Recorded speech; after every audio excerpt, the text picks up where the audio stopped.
மீன்பிடி தடைக்காலம் புதன்கிழமை முதல் அமலுக்கு வருகிறது.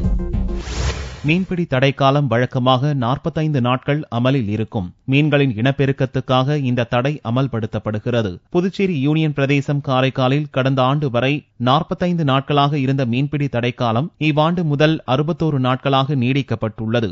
விஞ்ஞான ரீதியாக மீன்களின் இனப்பெருக்கத்தை அதிகரிப்பதற்காக இந்த நடவடிக்கை மேற்கொள்ளப்பட்டுள்ளது. இந்த காலத்தில் மண்டபத்தூர் முதல் வாஞ்சூர் வரையிலான மீனவர்கள் ஜூன் 14ஆம் தேதி வரை விசைப்படகுகளில் மீன்பிடிக்க செல்ல வேண்டாம் என்று காரைக்கால் மாவட்ட கலெக்டர் வல்லவன் கேட்டுக் கொண்டார்.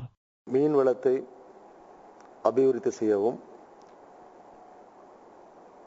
மீன் வளத்தை முறைப்படுத்தி பெருக்குவதற்கும் 47 நாட்கள் மீன்பிடி தடைக்காலம் வருகின்ற ஏப்ரல் 15ஆம் தேதி முதல் 61 நாட்களாக நீட்டிப்பு செய்யப்பட்டுள்ளது. இந்த தடை காலத்தில் மண்டபத்தூர் தொடங்கி வாஞ்சூர் வரையிலான அனைத்து மீனவர் கிராமங்களிலிருந்தும் விசைப்படகுகளை கொண்டு கடலில் மீன்பிடிக்க செல்லக்கூடாது என்று அறிவுறுத்தப்படுகிறது.